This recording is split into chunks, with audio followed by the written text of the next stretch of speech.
The ideology of the Communist Party of the Soviet Union was based on Marxism-Leninism. It was presented as an absolute truth for understanding social life. Marxism-Leninism. Marxism-Leninism was the cornerstone of Soviet ideology. It explained and legitimized the CPSU's right to rule, while explaining its role as a vanguard party. For instance, the ideology explained that the CPSU's policies, even if they were unpopular, were correct because the party was enlightened. It was represented to be the only truth in Soviet society, and with it rejecting the notion of multiple truths. In short, it was used to justify CPSU rule and Soviet policy. However, this doesn't mean that Marxism-Leninism was used as a means to an end. The relationship between ideology and decision-making was at best ambivalent, with most policy decisions taken in the light of the continued, permanent development of Marxism-Leninism.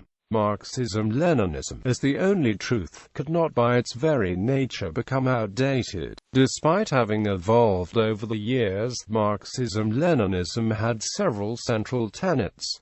The main tenet was the party's status as sole ruling party. The 1977 Constitution referred to the party as the leading and guiding force of Soviet society, and the nucleus of its political system. Of all state and public organizations, is the Communist Party of the Soviet Union. State socialism was essential, and from Stalin until Gorbachev official discourse considered private social and economic activity as retarding the development of collective consciousness and of the economy. Gorbachev supported privatization to a degree, but based his policies on Lenin's and Bukharin's view on the new economic policy of the 1920s, and supported complete state ownership over the commanding heights of the economy. Unlike liberalism, Marxism-Leninism stressed not the importance of the individual, but rather the role of the individual as a member of a collective. Thus defined, individuals had only the right to freedom of expression if it safeguarded the interests of the collective. For instance, in the 1977 Constitution Marxism-Leninism, it was stated that every person had the right to express their opinion, but that opinion could only be expressed if it was in accordance with the general interests of Soviet society. Quote, "In short, the amount of rights granted to an individual was decided by the state, and could be taken away by the state as it saw fit." Soviet Marxism-Leninism justified nationalism, and the media portrayed every victory of the Soviet Union as a victory for the communist movement as a whole. In large parts, Soviet nationalism was based upon ethnic Russian nationalism. Marxism-Leninism stressed the importance of the worldwide conflict between capitalism and socialism, and the Soviet press talked about progressive and reactionary forces, while claiming that socialism was on the verge of victory, that the correlations of forces were in the Soviet Union's favor. The ideology professed state atheism, and party members were not allowed to be religious. The state professed a belief in the feasibility of communist mode of production, and all policies were justifiable if it contributed to the Soviet Union's reaching that stage. Leninism. In Marx's philosophy, Leninism is the body of political theory for the democratic organization of a revolutionary vanguard party, and the achievement of a dictatorship of the proletariat, as political prelude to the establishment of the socialist mode of production, developed by Lenin. Since Karl Marx barely, if ever, wrote about how the socialist mode of production would look like a function, these tasks were left for Lenin to solve. His main contribution to Marxist thought is the concept of the vanguard party of the working class.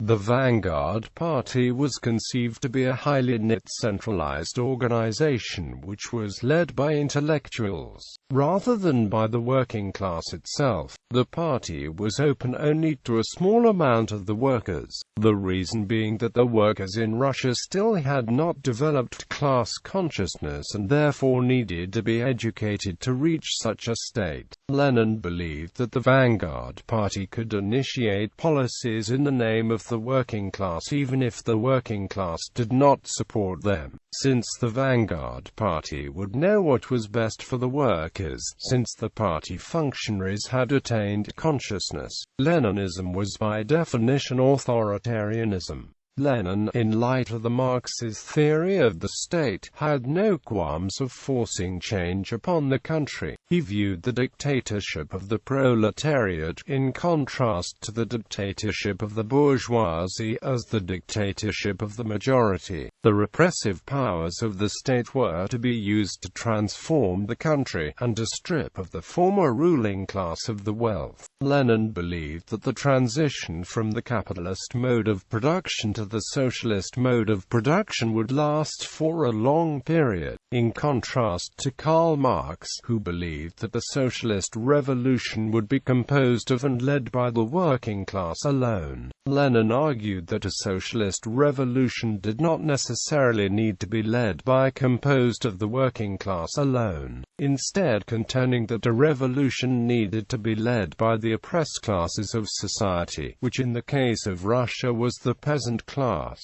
Stalinism, while not an ideology per se, refers to Stalin's thoughts and policies. Stalin's introduction of the concept socialism in one country in 1924 was a major turning point in Soviet ideological discourse. The Soviet Union did not need a socialist world revolution to construct a socialist society, Stalin claimed. 4 years later, Stalin initiated his second revolution with the introduction of state socialism and central planning. In the early 1930s, he initiated collectivization of Soviet agriculture by deprivatizing agriculture, but not turning it under the responsibility of the state per se, instead creating peasant cooperatives. With the initiation of his second revolution, Stalin launched the cult of Lenin and a cult of personality centered upon himself. For instance, the name of the city of Petrograd was changed to Leningrad. The town of Lenin's birth was renamed Ulyanov. The Order of Lenin became the highest state award, and portraits of Lenin were hanged up everywhere, in public squares, factories and offices, etc. The increasing bureaucracy which followed after the introduction of a state socialist economy was at complete odds with the Marxist notion of the withering away of the state. Stalin tried to explain the reasoning behind it at the 16th Congress. We stand for the strengthening of the dictatorship of the proletariat, which represents the mightiest and most powerful authority of all forms of state that have ever existed, the highest development of the state power for the withering away of state power. This is the Marxian formula.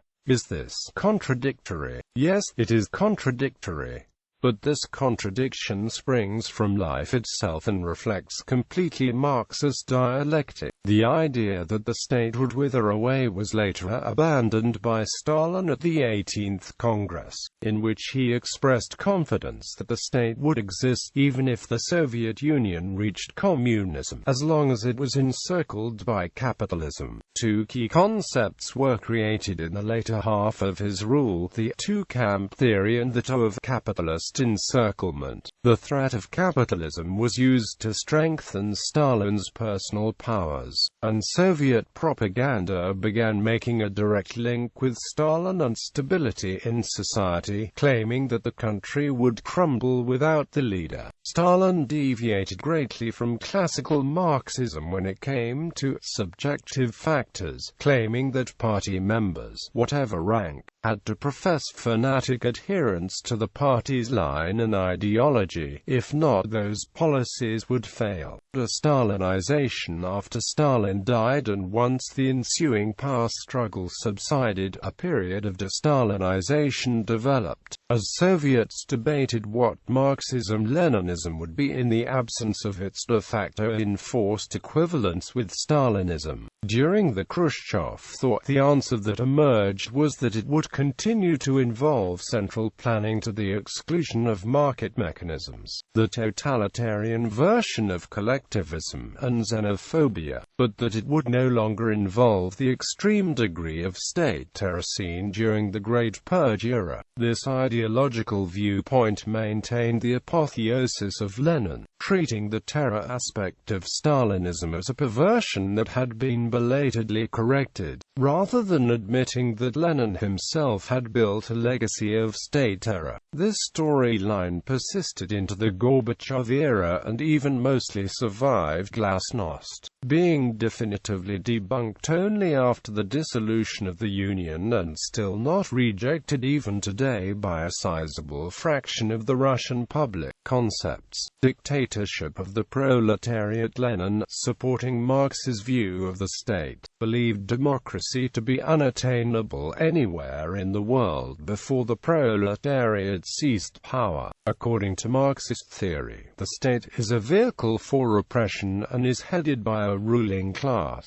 He believed that by his time, the only viable solution was dictatorship, since the war was heading into a final conflict between the progressive forces of socialism and the degenerate forces of capitalism. The Russian Revolution was by 1917 already a failure according to its original aim, which was to act as an inspiration for a world revolution. The initial anti-statist posture and the active campaigning for direct democracy was replaced, because of Russia's level of development, with, according to their own assessments, dictatorship. The reasoning being Russia's lack of development, its status as the sole socialist state in the world, its encirclement by imperialist powers, and its internal encirclement by the peasantry. Marx, similar to Lenin, did not care if a bourgeois state was ruled accordance with a republican, parliamentary or a constitutional monarchical system, since in essence this did not change the overall situation. These systems, even if they were ruled by a small clique or ruled through mass participation, were in the last analysis all, by definition, dictatorships of the bourgeois who by their very nature implemented policies in defense of capitalism. However, there was a difference. Lenin, after the failures of the world revolutions, argued that this did not necessarily have to change under the dictatorship of the proletariat. The reasoning came from wholly practical considerations. The majority of the country's inhabitants were not communists. Neither could the party reintroduce parliamentary democracy, since that was neither in sync with their ideology and would lead to the party losing power. He therefore concluded that the form of government has absolutely nothing to do with the nature of the dictatorship of the proletariat. Bukharin and Trotsky agreed with Lenin, both claiming that the revolution had only destroyed the old, but failing completely in creating anything sort of new. Lenin had now concluded that the dictatorship of the proletariat would not alter the relationship of power between men, but rather transformed the productive relations so that, in the long run, the realm of necessity could be overcome and, with that,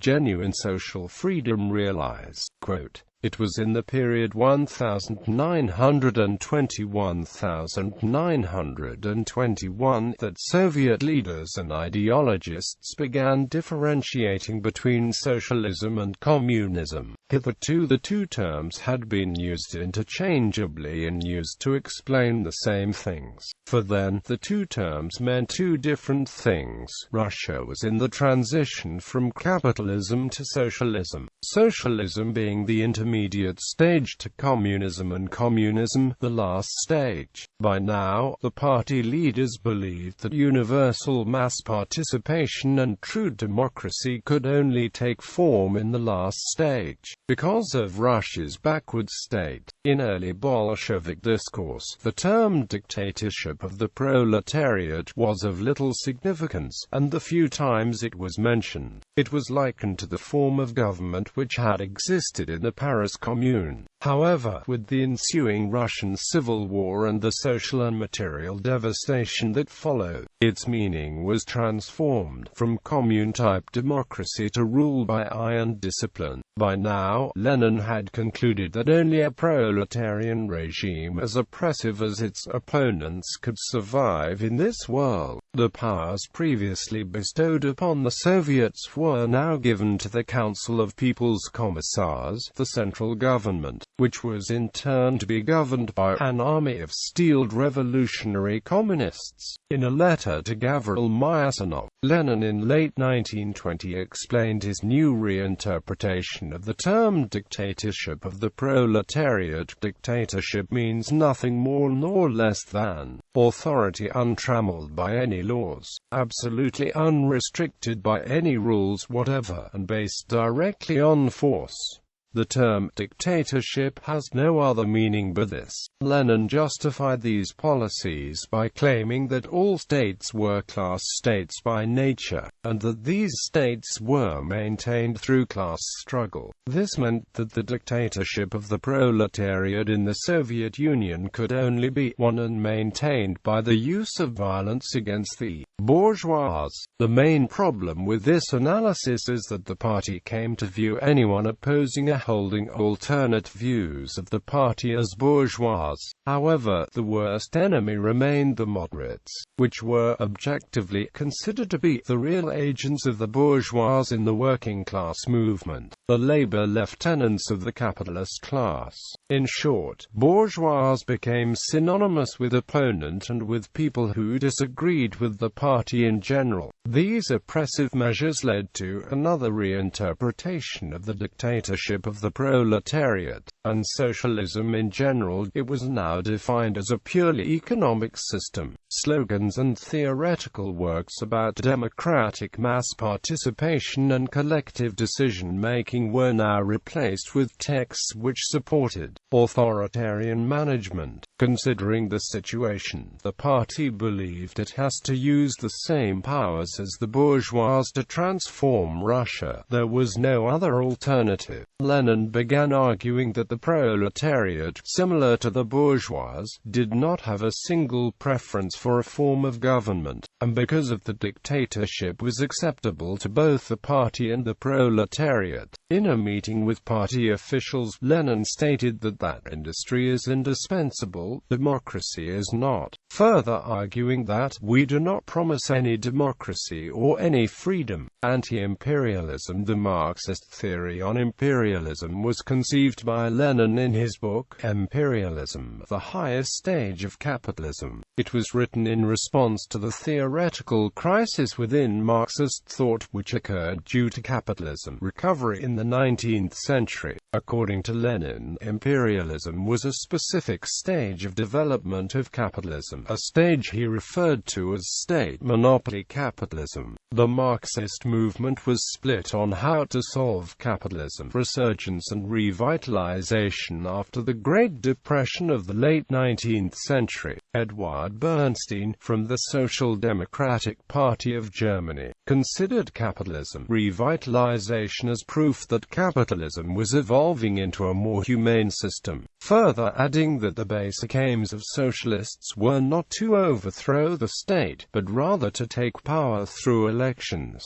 On the other hand, Karl Kautsky, for the SDP, held a highly dogmatic view, claiming that there was no crisis within Marxist theory. Both of them, however, denied or belittled the role of class contradictions in society after the crisis. In contrast, Lenin believed that capitalism resurgence emergence was the beginning of a new phase of capitalism, this stage being created because of a strengthening of class contradiction, not because of its reduction. Lenin did not know when imperialist stage of capitalism began, and claimed it would be foolish to look for a specific year. However, he does assert it began at the beginning of the 20th century. Lenin believed that the economic crisis of 1900 accelerated and intensified the concentration of industry and banking, which led to the transformation of the finance capital connection to industry into the monopoly of large banks.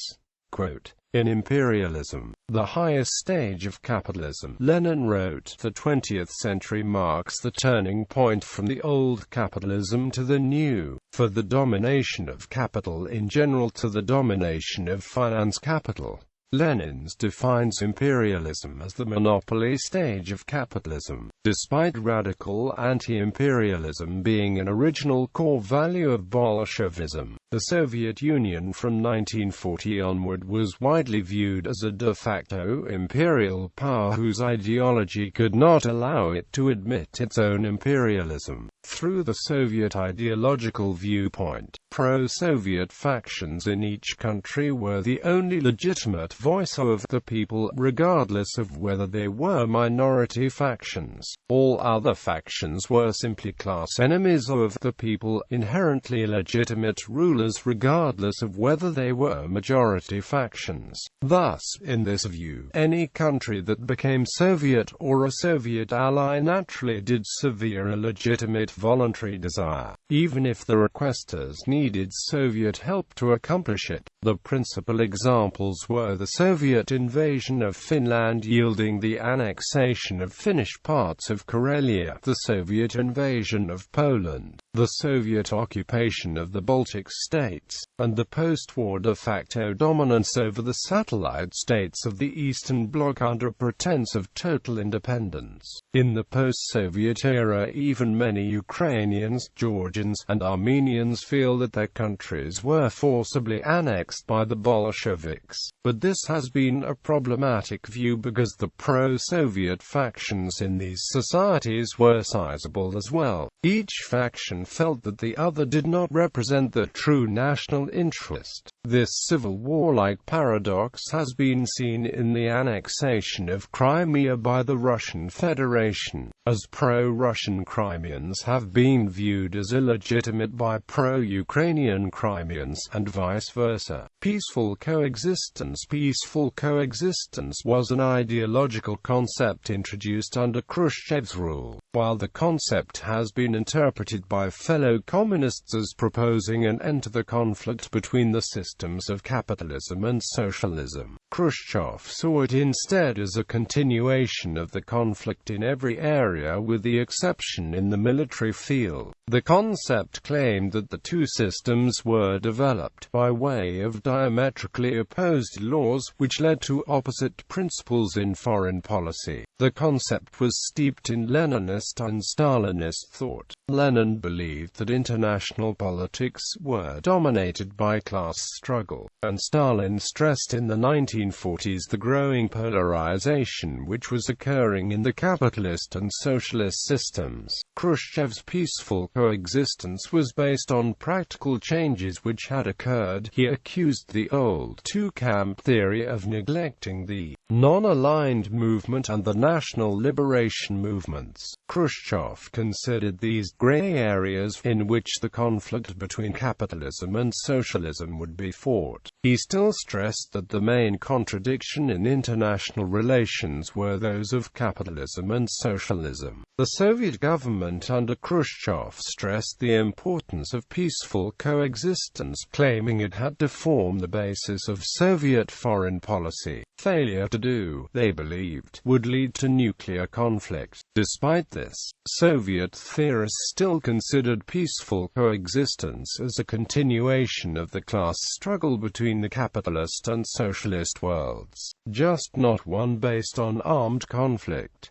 Khrushchev believed that the conflict, in its current phase, was mainly economical. The emphasis on peaceful coexistence did not mean that the Soviet Union accepted a static world with clear lines. They continued to uphold the creed that socialism was inevitable, and they sincerely believed that the world had reached a stage in which the correlations of forces were moving towards socialism. Also, with the establishment of socialist regimes in Eastern Europe and Asia, Soviet foreign policy planners believed that capitalism had lost its dominance as an economic system. Socialism in one country. The concept of socialism in one country was conceived by Stalin in his struggle against Leon Trotsky and his concept of permanent revolution. In 1924, Trotsky published his pamphlet Lessons of October, in which he stated that socialism in the Soviet Union would fail because of the backward state of economic development unless a world revolution began. Stalin responded to Trotsky's pamphlet with his article October and Comrade Trotsky's Theory of Permanent Revolution. In it, Stalin stated that he did not believe an inevitable conflict between the working class and the peasants would take place,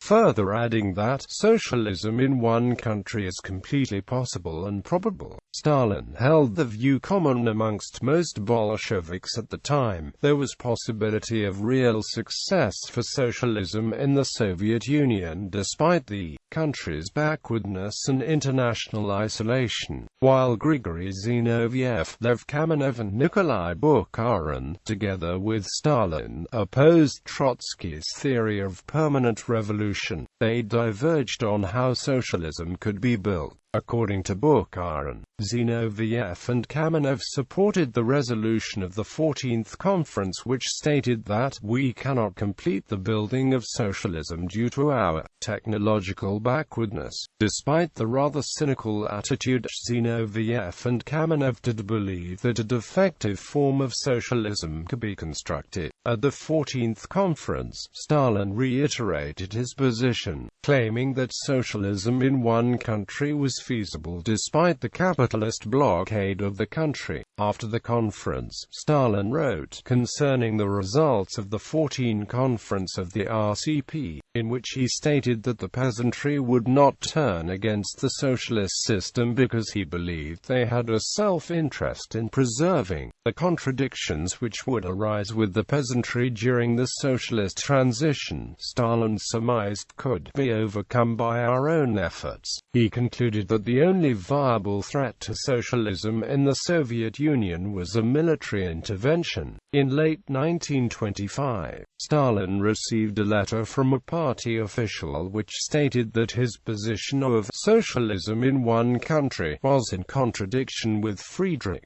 Engels' own writings on the subject. Stalin countered, stating that Engels' writings reflected the era of pre-monopoly capitalism, the pre-imperialist era when there were not yet the conditions of an uneven, abrupt development of the capitalist countries. From 1925 onwards, Bukharin began writing extensively on the subject, and in 1926, Stalin wrote on questions of Leninism, which contained his best-known writings on the subject. Trotsky, with the publishing of Leninism, began countering Bukharin's and Stalin's arguments, claiming that socialism in one country was possible, but only in the short run, and claimed that without a world revolution it would be impossible to safeguard the Soviet Union from the restoration of bourgeois relations. Zinoviev, on the other hand, disagreed with both Trotsky and Bukharin and Stalin, holding instead steadfast to Lenin's own position from 1917 to 1922, and continued to claim that only a defecting form of socialism could be constructed in the Soviet Union without a world revolution. Bukharin, by now, began arguing for the creation of an autarkic economic model, while Trotsky, in contrast, claimed that the Soviet Union had to participate in the international division of labor to develop. In contrast to Trotsky and Bukharin, Stalin did not believe a world revolution was possible, claiming in 1938 that a world revolution was in fact impossible, and claiming that Engels was wrong on the matter. At the 18th Congress, Stalin took the theory to its inevitable conclusion, claiming that the communist mode of production could be conceived in one country. He rationalized this by claiming that the state could exist in a communist society, as long as the Soviet Union was encircled by capitalism. However, surprisingly, with the establishment of socialist regimes in Eastern Europe,